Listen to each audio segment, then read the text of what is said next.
We are delighted to be hosting this next session, which is hosted by the ITW Global Leaders Forum as a part of our Inclusion First theme. This session is entitled A Movement, Not a Moment, ensuring we continue our focus as an industry on diversity, inclusion and belonging. Before we dive in, I would like to quickly take a moment to thank our event partners and sponsors for making this event possible. Thank you especially to this year's sponsors of Inclusion First, Bankai, Verizon and Seaborn. Now, without further ado, I'd like to introduce our panelists. John Nolan, Vice President, Global Connections and Alliance Management for AT&T. Louisa Gregory, Vice President, Culture, Change and Diversity at Colt. India Sylvester, Chief Diversity and Inclusion Officer from Lumen. And Anne Morell, Senior Vice President, Global Carrier Sales, Orange International Carriers. And finally, our moderator, Eric Seavis, President of Verizon Partner Solutions. Eric, I'll hand this over to you. Great, thank you so very much, and really appreciate Elena getting us kicked off this morning. What a great opportunity. I'm so glad and excited to be here. Great group of panelists here, once again, across AT&T, Colt, Lumen, and Orange. Great opportunity to share kind of an update since the last time we've had a panel on this type of discussion on diversity, inclusion, and belonging. It's a great opportunity as I think about the work we did a year ago, putting together our first industry white paper on gender imbalance. And a lot of work being done in that particular area. And we'll get a chance to update the organization on that work, as well as the focus we took here in 2021 around racial equity. And once again, these are great topics to make certain that we're working from an awareness standpoint. We're partnering to see how we scale to get change in our world going forward around these topics, and look forward to other topics going forward. So with that, let's jump right in. Once again, thank you all for joining us on behalf of ITW and the Global Leaders Forum. Our first question that we want to ask our panelists today is around, since we released that first diversity, inclusion, and belonging report last year, clearly highlighting some changes and indeed an improvement in gender diversity within our own membership. Which kind of course are you seeing now as the focus of that report? Whether it's key trends that you're noticing, are there any things particular in your organizations that you could share with this team that clearly could be examples of how others can lead these charges within their own organization? So with that, let's start first with Louisa Gregory from Colt. Louisa, how is Colt handling the things coming out of our diversity, inclusion, and belonging topics today? Thanks so much, Eric, and great to be here today. So certainly at Colt, we've seen a real shift in terms of not just gender balance, but across many spectrums of diversity. And one of the things that I've certainly noticed in the last 15 months or so, and was highlighted in the report actually, is that when this agenda is supported and led from the CEO level, it moves a lot quicker. There was a definite shift in organisations that reported it being CEO-led this report compared to last report.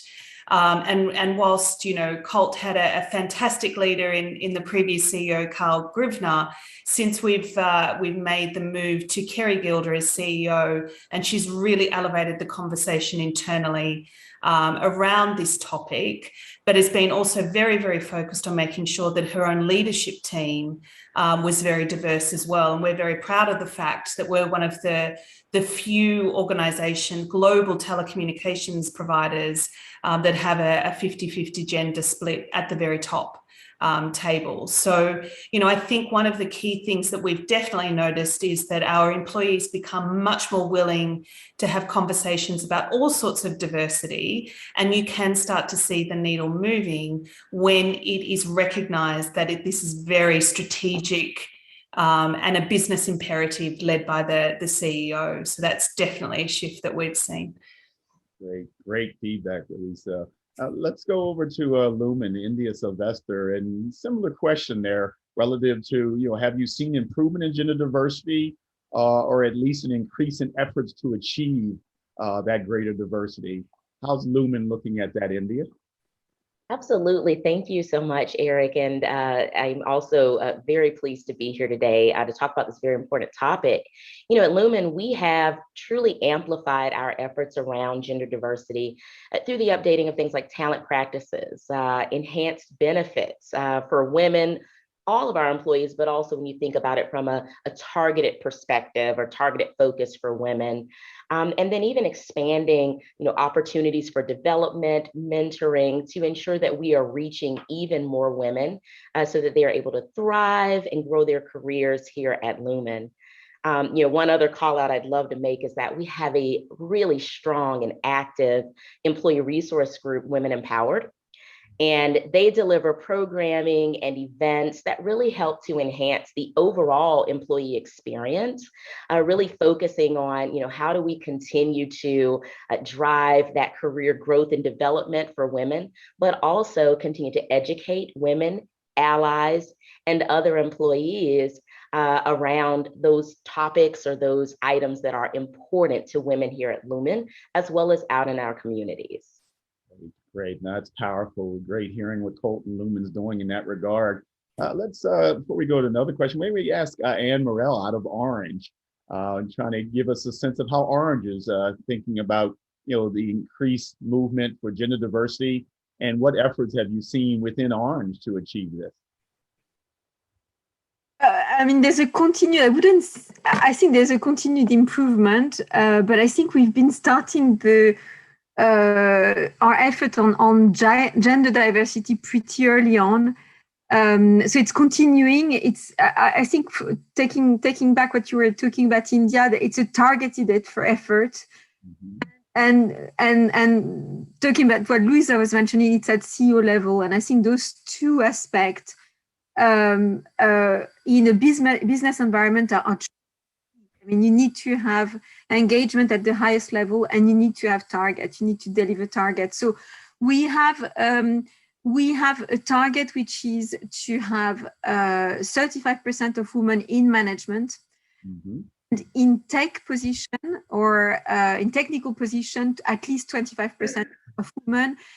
And we also have an objective which is to ensure that technical training is also the proportion of women taking technical training is also at least at 30%. And I think being in tech, we have to face, in terms of gender diversity, an added difficulty, which is that typically the proportion of women in tech and we're talking from the age of from training and from studying is still very, very low. And when you look at the number, I think it had somewhere the proportion of women in doing tech studies is still around 15 or 16% in OECD countries. So this is something we have to fight, and we're succeeding there. If I look at our business, which is a very international business, we're beating those numbers. So we're pretty proud of our achievement, and we are, I think we're at 48%. So we're near, Louisa, we're not completely, but we're nearly there. So yes. Great. Thanks, Ann, so much. I think that's excellent perspective hearing, you know, from Colt, Lumen, as well as Orange. Very powerful. I know within Verizon, we're continuing to see a focus in the work that we do here, similar to the Lumen comment, our ERG group called WAVE. Continue to make certain that we're caring for women of Verizon as employees and making sure we're caring for them each and every day. And just a big investment in training, as you said, and with our WOW program. WOW stands for Women of the World. And it's just been a great program where we purposely look at top talent across our base of management, director, employees, and invest in them with training and development programs so that they can run P&Ls and kind of take leadership roles as opportunities present themselves. So great to hear continued progress in this particular area and continued focus. So thank you so much. Let's go to our second question for the panel today. Clearly, one of the goals we took on in 21 after we delivered the gender imbalance white paper first in the industry last year is taking a look at racial equity. Clearly, with some of the things taking place with the murder of George Floyd, We want to know from your companies, did you see a change in your approach internally? Was this an increased focus on the issue?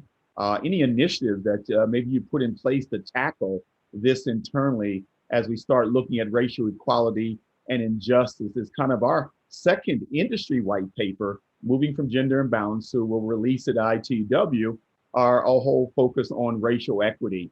I'm going to go back to Colt with Louisa Gregory and see how the change or updates in racial equity at Colt have taken place. Yeah, I mean, certainly the murder of George Floyd caused a shift, an acceleration, if you like. I mean, racial equity, COLT exists in 23 countries. That cultural diversity is really important to us. But clearly those events, had a big impact worldwide. I don't see that as an American issue. I think that many communities across the world felt the impact of racial inequity that was, symbolized in that terrible, tragic incident. So we've certainly done a few things. I think first and foremost for us, the immediate was trying to wrap our arms around our Black colleagues and just make sure that they were okay. I mean, it's a terrible thing to identify with someone in that space. And certainly many of our colleagues tell stories of not necessarily police violence in that respect, but certainly, having experienced discrimination or, just injustice as a result of their skin color.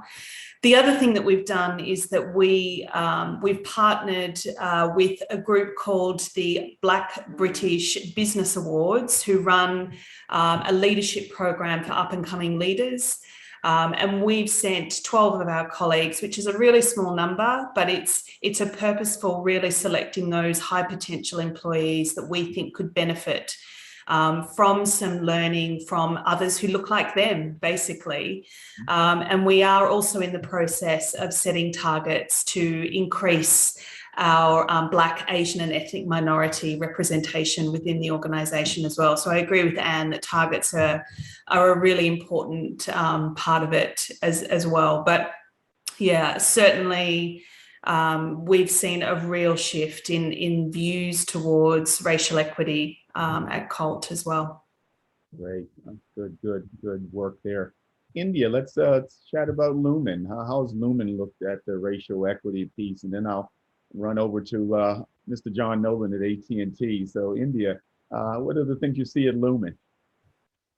Sure. So similarly to what Louisa described, one of the things right after the horrific murder of George Floyd was really an opportunity to listen. And we found that was needed, that was necessary. It opened ears, it opened hearts, it opened minds, but it also gave an opportunity for our Black or African-American employees to be heard as well as allies. So that's really important. It's important to hear those diverse perspectives and to really understand that lived experiences can differ. For different people. So that was definitely one of the things that we started off doing there, and it continues today. It is something that is happening throughout the organization where there are listening circles that are taking place and employees are providing feedback. And it's feedback that we are able to take and then use as we start to think about what are some of the different initiatives that we want to put in place. We're listening to our employees and saying, how do we ensure that we are meeting those needs? The other call out that I would make is that it's really around fostering a culture of inclusion and belonging. And our leaders are really committed to doing that.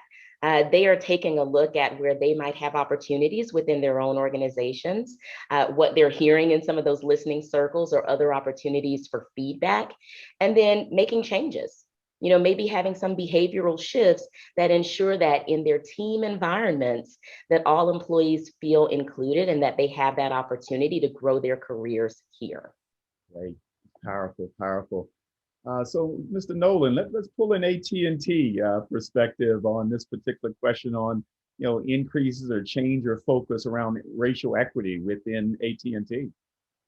Sure. After the terrible murder of George Floyd and the racial reckoning that it triggered here in the U.S., AT&T increased our focus on diversity and inclusion initiatives to really emphasize racial equity. Also to increase racial literacy that I think was lacking and respond to the needs and concerns of our employees. Almost 20% of our US workforce is Black, and many of these employees and their allies inside the business wanted to know where we as a company stood on these issues and how we would respond. So we responded by actively listening to our employees' experiences in a variety of forums at all levels of the business, as our colleagues here have said. Those conversations drove deeper understanding, I think, and helped us develop authentic responses that demonstrated how we live out our corporate value to stand for equality. We put in place a couple of new things, an internal website called Listen, Understand, and Act that provides employees with resources to build their understanding of what has been, maybe historically marginalized communities, to teach people about racial inequities and systemic racism, and give them ways to take meaningful action to combat discrimination. It contains videos, articles, recommended books, so that our employees have numerous ways to engage on the subject. Great. Then we launched an app called Equality First, which is a digital training platform that uses podcasts and short videos and employee testimonials and social media type interactions to create an immersive experience that expands our employees' awareness and actions around our Stand for Equality movement. Finally, we launched a video platform called Connected Conversations, where some of our employees have the opportunity to share their stories through an ongoing series of conversations in a safe and open and, I guess, authentic space where they can have candid and sometimes, as you might imagine, uncomfortable discussions necessary for the rest of us to learn, understand, and grow, both as individuals and as teams. That's powerful. A lot of good work across each of the companies represented there. Great to hear the work and the focus. And once again, continue to care for marginalized, kind of underrepresented communities. Similarly at Verizon, I've noticed a lot of our work with our employee resource group as well, called BOLD, which we really spend a lot of time on what we call Black organizations, leaders, and doers, really making a difference there with the ERG focus there. Similar, as I heard John, you say at AT&T, we put together a toolkit to help folks. We use the term courageous conversations, because not everybody was comfortable. People were at different parts of the journey. And we thought it's okay wherever you are on the journey, but let's start and continue to move the journey forward. So that's really been exciting there. And I think a point that India makes, and I heard Larissa as well, at the CEO level, just Hans Vestberg, his commitment has been so strong as he sits on the business roundtable there at the White House. And one of the things that he champions there is criminal justice reform. And so taking a lot of work and leading with our legal team work on criminal justice reform and sharing that across the Fortune 500 companies to see how do we scale and move things forward even quicker. So, and then lastly, I think about a $10-15 million donation to the NAACP, the National Urban League, helping them create training programs so that they can actually go out across our companies and our carrier organizations and the like, and really come in and be a resource and a tool for training. So very exciting to hear the work that's being done across all fronts and all companies on that. So thank you so much for that response. Let's go to our next question. I'm going to let Ann know in advance I'm coming to her first as I tee up the question here. But interesting, Ann, as I look at our recent white paper work we've done and the surveys for the white paper we did on racial equity, even the work we did on gender imbalance, we noticed that there was a different approach between companies on racial equity and geographic differences as well, because folks are at different places, even on a geographic basis. And even as I know in the US, we've focused on Black Americans and Asian Americans due to some attacks we've had taking place in the US on the Asian community. We think about these geographic differences and how do we continue to make certain that even with geographic and country differences, that we continue to make efforts and strides to move this conversation forward. So Over at Orange, and any thoughts relative to how your company is looking at this with different geographic spread and any internal approaches or initiatives? All yours, Ann. So I think being one of the positive of being an international group, and in the case of Orange, we're very present in Europe, in the Middle East, and in Africa. It brings in itself a true diversity. You mean that you have a cultural, a racial diversity, which is part of our DNA. We are. If you look at the composite of the people that work for this company, we're going to have people of very different cultural background, very different skin color, and it's part of who we are. So it is something which is a huge asset. And if I took, being from the business, if I took at it very bluntly from a business perspective, it creates a real dynamic, which is that it is recognized that you need to be close to your market to be relevant. And I think what you've talked about from a US perspective, and what you've talked about is for me emotionally gripping. The listening, the listening, the pain, the trauma that goes with it, and the capacity of company to embrace that and support that is something that we've seen. Louisa was talking about it from a UK perspective.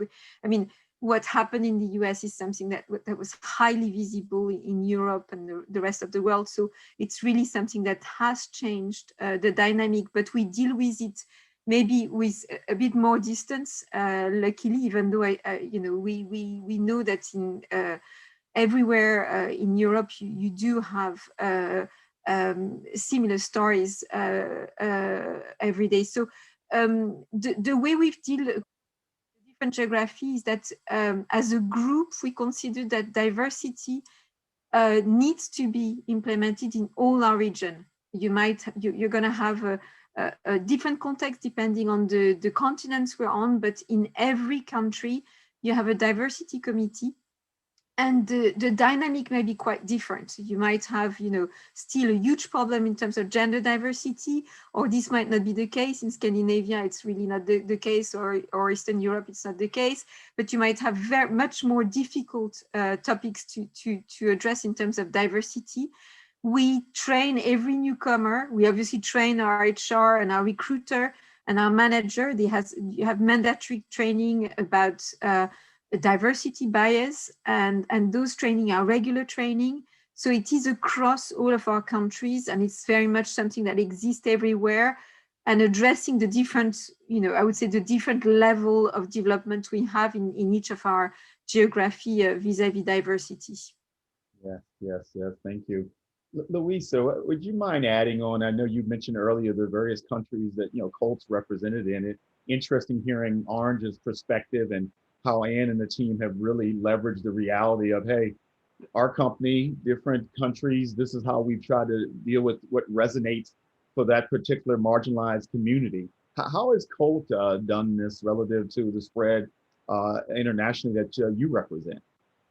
So we've done taken a similar approach to Ann and Orange in that we recognize that diversity is viewed differently in different regions. So if I take India for an example, it's our largest employee population to start with, but one of the things that's sort of at the forefront there is homosexuality was only decriminalized in September 2018. And even when that happened, we still had employees very, very vocally saying, I don't care what they do, I will never accept someone who's gay.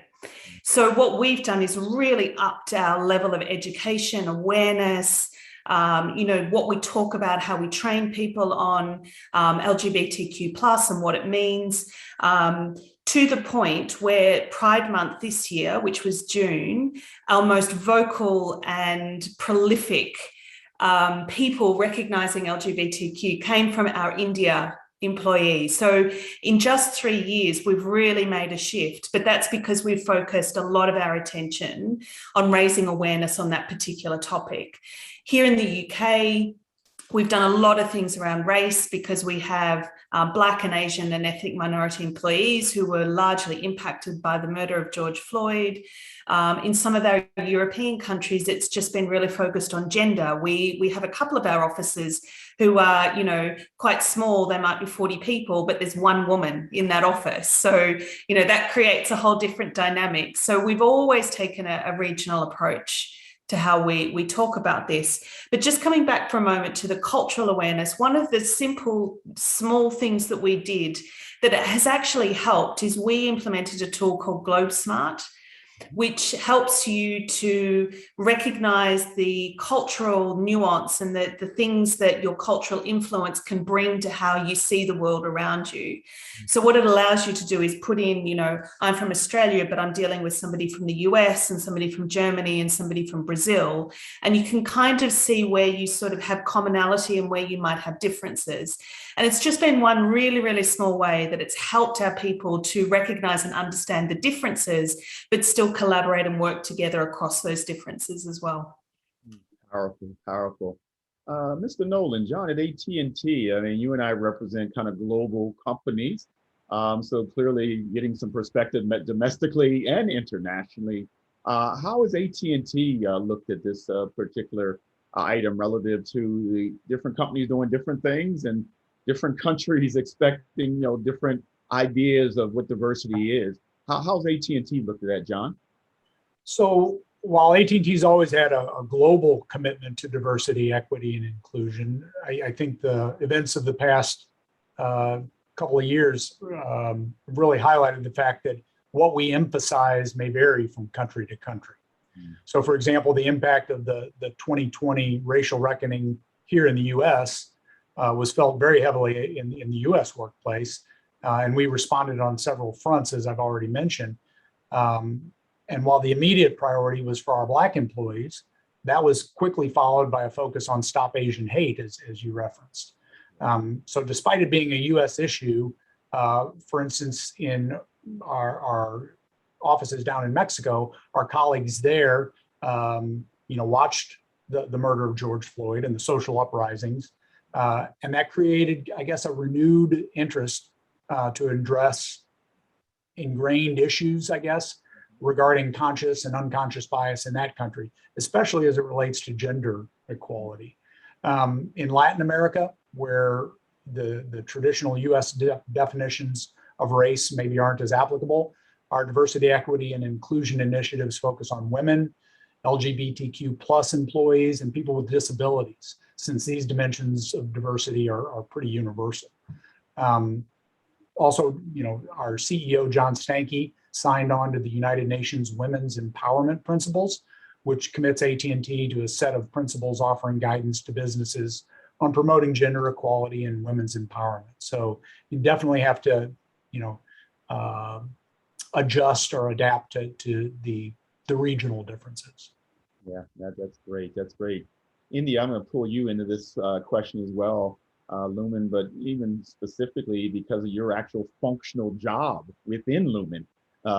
Very interesting in the perspective that Lumen brings to this conversation as well, as we look at some of the maybe global differences and how do we want to make sure we're caring for that for all folks across the world. Absolutely. So I think Louisa made a comment about this specifically in that, and I'm going to paraphrase here, right? But it's not a one size fits all approach. In fact, when you think about it, that's kind of the opposite of diversity, right? And so that is our belief. That's our philosophy. And so one thing that we have done is we've stood up a really strong international diversity committee who really does align. So they implement initiatives, right? But they're aligned with that global strategy, but locally focused. So to ensure that we are actually meeting the needs of our Lumen humans, as well as the communities in various regions and or countries, to the point that everyone has made. It varies, right? There are differences in what's important, what's needed, and where we should focus.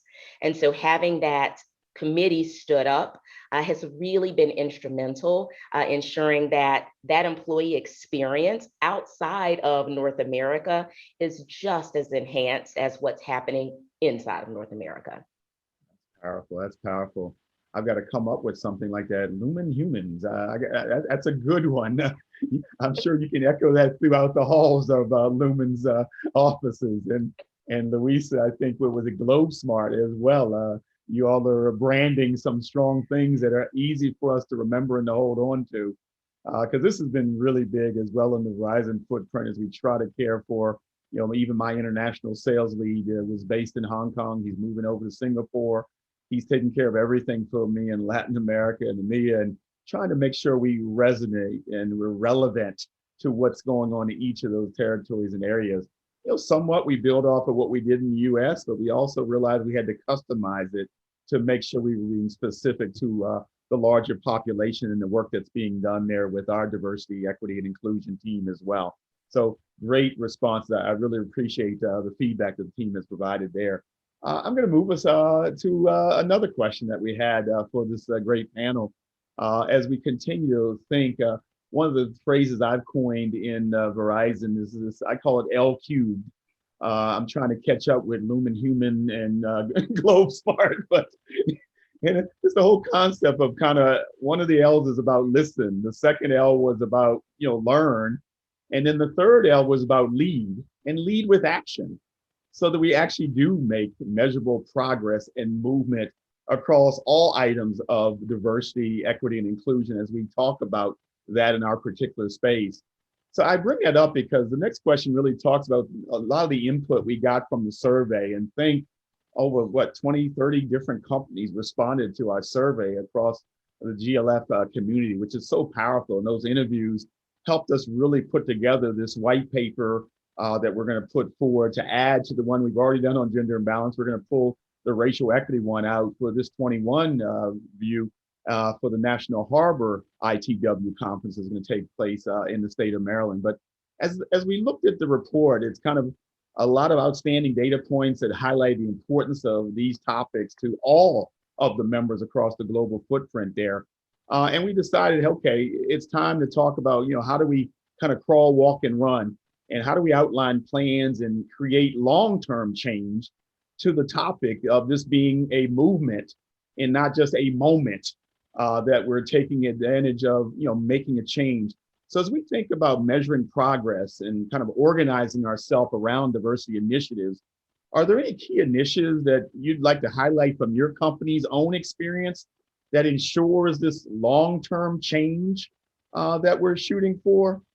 So I'm going to start with Louisa, and then I'll come over to Ann next from there. Louisa? I think the fact that we've called this session a movement, not a moment, kind of says it all. I think that you really have to be committed to the long term in something like this. What we know at Colt is there are no silver bullets to any of this. You have to have a number of things running in parallel. I think for us, the foundations of really good policies, reviewing your people processes to make sure they're free of bias, setting targets has been really important for us. And really looking at that whole the lifespan of our people. So for example, just 2 months ago we launched our menopause support resource kit for both managers and employees, because menopause affects all women, well, most women at some point in their life. And if we want to keep women in the workplace, number one, everybody needs to understand what happens with menopause. And number two, you need to understand how to support women who are experiencing a terrible time as a result of going through menopause. And it shouldn't be a taboo subject. So, having in place those really foundational things that show what you're doing to support, in this case, women, but different diverse groups. And then obviously having the talent development strategies around that, how do you attract, develop and retain the fantastic people, diverse talent that you're bringing in is also really important as well. So I'm not sure if that's answered your question, Eric, or I've just gone off on a tangent, but I love it. I love it. It definitely shows the investment to support taking the steps today to give us the long-term change we're all looking for once again, because, we don't want this, as I always joke in Verizon with some training classes, it's like, kind of that exercise in futility, like, okay, I did it, check off.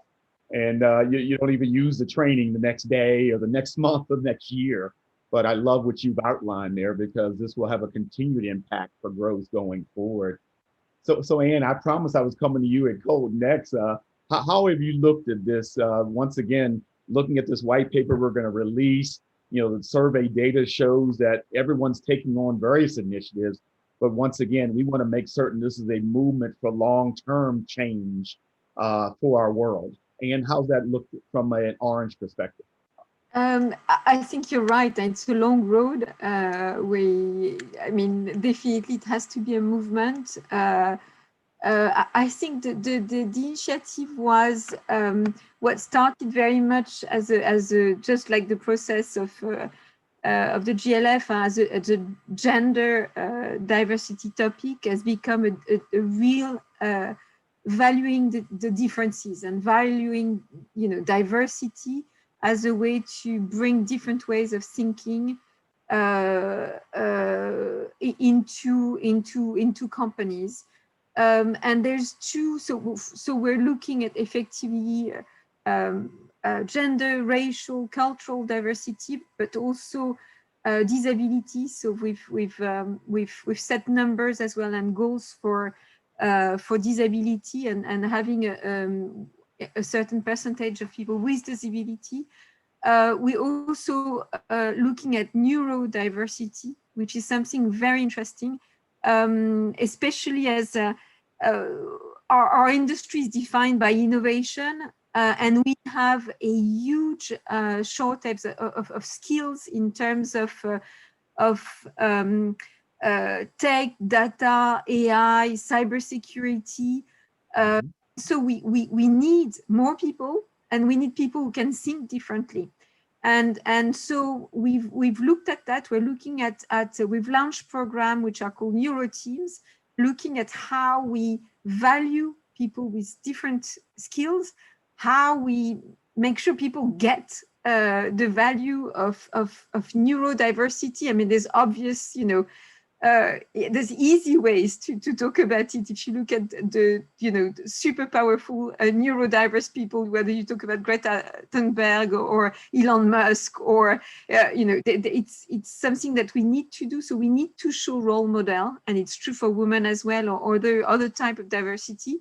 So mentoring, and also there's another aspect, which is making sure that our digital development is a responsible and sustainable digital development, meaning that we push effectively diverse profile of people into our digital and AI business line, so that they also help us develop digital tools which are more in tune with the diversity of the diversity of the world, effectively, and our different countries. So I think there's also a very important aspect of making sure we've got more diversity into those skills as well.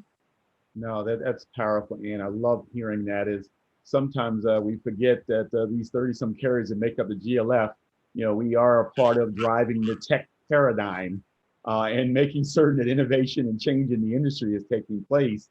But the great piece of that is making certain that we include diversity as a part of moving the tech paradigm forward. That's so powerful. As you and John at AT&T and myself as business unit leads, it's interesting because we have these great subject experts like Louisa, who gets a chance to focus on this. So I'm going to end this question before we move to the next one with India at Lumen, because once again, I know, and you, John, and I, try to implement these practices in how we run our business units. But it's always interesting for me to kind of get that kind of human resource professional lens on that one. So India, hope I didn't put too much pressure on you there around long-term change relative to diversity initiatives. No pressure at all. So we believe that to sustain that long-term change, it's got to be a part of our culture. It's It's got to be a part of everything that we do. It's got to be a part of our DNA. When it's a part of our DNA, that in turn then opens up those opportunities to say, well, let's take a look at our practices, right? Let's make sure that they are fair and equitable. And whether we're doing that in terms of our HR processes, which absolutely, those are things that we have looked at and made improvements and enhancements there as appropriate. We also have our leaders who I mentioned earlier are super committed to this work. And so they are continuously looking at their quantitative and qualitative data within their own organizations to see where they've got opportunities and maybe even to see where they've had some successes. You know, they're celebrating those wins along the way because, as you all know, this work is a journey. So I think it's important to celebrate those wins along the way, but also recognizing where they have opportunities and they are putting in changes, making changes, putting in those behavioral shifts that I mentioned earlier to ensure that employees have the opportunities to grow their careers here at Lumen and within those specific organizations. The other part of it that I will call out is that our ERGs, similarly to what others have said, they play a big part in our diversity efforts. They continue to grow in membership every year, and their efforts are impactful to our internal community as well as our external community. Yeah, no, that's powerful. And I love it. I've heard each of you speak about kind of complete transparency. You know, we've all been putting our workforce data forward. We're doing kind of quarterly scorecards. I know at Verizon, and that's reported out at the CEO level there. You know, we do a lot of these employee engagement surveys. Once again, around the data transparency. So powerful, so powerful. So look, I'm going to take our last question as we try to stay in the panel time they've given us today. And the last one, I'd be remiss if we didn't talk a little bit about, you know, as we kind of end this session, you know, kind of talking about the effects of even COVID-19 and the pandemic on each of our businesses, particularly from a diversity and inclusion standpoint. You know, so many reports have suggested that, you know, 4X or 5X women have come out of the workforce due to home training of their children at home or with distance learning or elderly care, et cetera. And, you know, not as many men have come out. And as we've made progress getting women to, say, the C-suite, et cetera, we want to make sure we don't fall behind. So any thoughts, though, and we'll start, John, with AT&T on, you know, the impact and lasting effects of in chasing, you know, this issue of COVID and the pandemic and making certain that it doesn't have a negative effect on our business models going forward when we talk about diversity, equity, and inclusion. John? Sure. You know, I think we could all relate that when the pandemic hit, we all had to figure out how to pivot from working mostly in offices together to working virtually. For the most part, I think our AT&T employees embraced the change in a really positive way.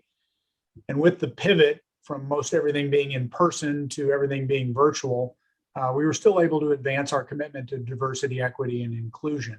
I just leafed through our 2020 Diversity, Equity, and Inclusion annual report that's out on our website, and we were still able to make progress despite the global pandemic. Some of the positive impacts from the pandemic included, you know, that we were able to demonstrate the resiliency, I think, of our workforce, which proved in one of our key elements of one of our corporate culture pillars, win as one. And personally, for my team, I was able to hire diverse talent from a wider pool, since virtual work eliminates the geographic boundaries that we traditionally tried to you know, tell people you have to be here or have to be there. So that I guess the challenge for all of us is now how to cultivate an inclusive culture in this new hybrid workplace we're all getting used to, where some of your employees are at work each day, others are full-time at home, and some are a hybrid. So it really requires us to, I think, evolve our playbook to ensure all of our employees feel valued, whether they're remote, in the office, or a combination of the two. But I'm really optimistic that with our continued corporate commitment and focus to having open and candid conversations with our colleagues about our whole selves, we'll find a way to make it work. That's powerful. I'm going to give each panelist an opportunity to chime in on this one. So Louisa at Colt. Thanks, Eric. Similar to John, I think that we, you know, our workforce, pivoted really quickly to this and embraced this new way of working. You know, like I'm sure everyone here, demand for our services only increased as a result of the pandemic. So, you know, we were lucky that we didn't have to reduce the size of our workforce as a result of the pandemic. And in fact, we've continued hiring, and this year actually is almost our highest level of recruitment activity in a number of years.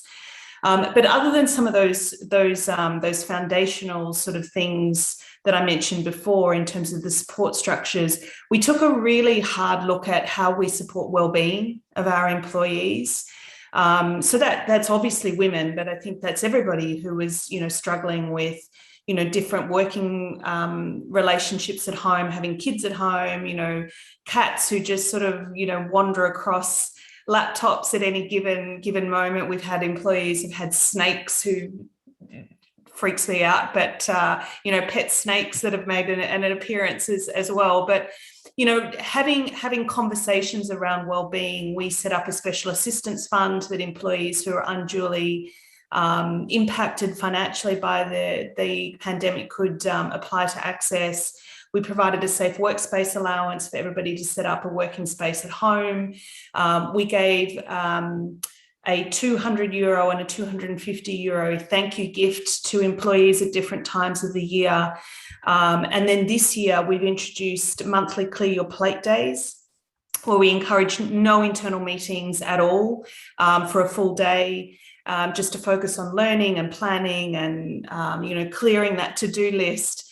And then the final thing that we did was that we've introduced this year 3 wellbeing days. So there's 3 Fridays where the entire company is off. It's a paid day off.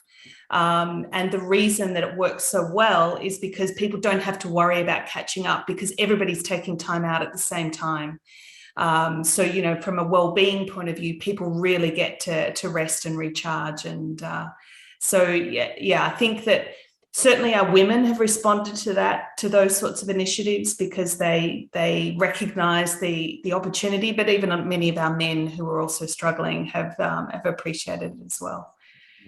Great best practices, some good lesson learned for us all to replicate. They say, tell me that's the greatest sign of flattery is you'll lose some of those great ideas you and John shared. And you'd like to comment on COVID and continue to not let it be a negative effect on the business. And then India, we'll close this one out with you. Anne? I think Louisa and John have said a lot, so I'm not sure I can add anything further, except that I love this Friday of IT. Louisa, I need to talk to you.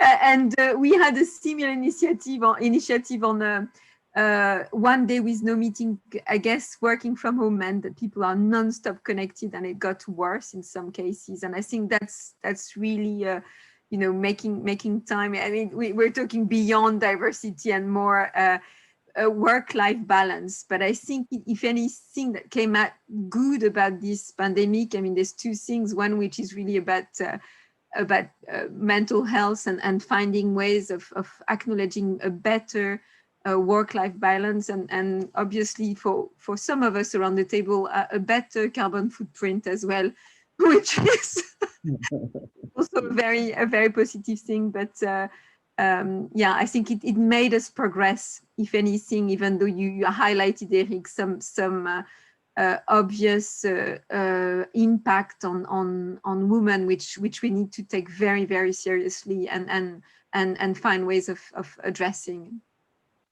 Great. So India Lumen, you want to close out this response for us on the impact of the pandemic and making sure it does not have a negative impact to our diversity goals and objectives? Sure thing. So like others have said, we quickly pivoted and, you know, moved to that environment where, you know, in some cases, right, hybrid, there are some individuals just because of the nature of their roles need to work from work. But then also some cases where individuals were completely remote.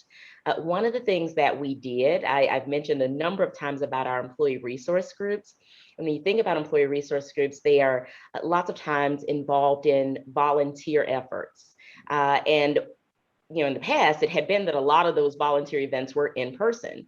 And so that opened up a problem to solve, if you will. And so we were able to move to a virtual volunteer environment, which actually increased the number of employees that could engage, also increased volunteer hours. So that I think is tremendous. And then the other call out that I want to make, similarly to what others have said, we recognize that in this pandemic, this was a tough time. It still is a tough time. And we needed to focus on the total well-being of our employees. And so one thing that we've recently done is launched a well-being ERG. So that well-being ERG is focused on total well-being. And when we say total well-being, we're talking about physical, emotional, and financial. All of those pieces, or certainly impacts, if you will, that people felt and are still feeling throughout this pandemic. And, you know, even beyond the pandemic, right? Because I believe there is an end. So even beyond the pandemic, those things will continue to be important. And now that we've launched this well-being ERG, we know that we will be able to support our employees going forward. Great, so powerful. I mean, I want to thank each and every one of you panelists representing your company, representing diversity of thought. I mean, just the positive discussions around, you know, work-life integration, work-life balance. What does that new normal look like? And all of us tapping into the fact that, you know, we are whole beings now, you know, the mental health, the physical, as well as the work-related things that we're doing. So very powerful. I want to thank you each once again. Hopefully from an ITW GLF standpoint, folks will get so much from this work on diversity, inclusion, and belonging. Continue to look at the work that we're doing to communicate progress, giving measurable ways that people can measure progress, and take advantage of some of the best practices that each of you have shared from your firms relative to inclusivity and advocating on that behalf, even from the CEO level and throughout the corporation. So with that, I get to turn it back over to Elena Harris, ITW, our Global Leaders Forum representative, to close us out today. Thanks, Elena, and thank you, team. Thank you, Eric, and to you all for that excellent and really engaging discussion. A reminder that you can download our latest report through the Swap Card Resource Centre and through this sessions page, as well as on the ITW Global Leaders Forum website. If you would like to share this session with a colleague or rewatch any of the content, all the sessions will be available on the event platform for another 30 days. Thank you again to everyone on this panel, as well as everybody who contributed to making ITW possible this year. And we wish you a great rest of the day. Thank you.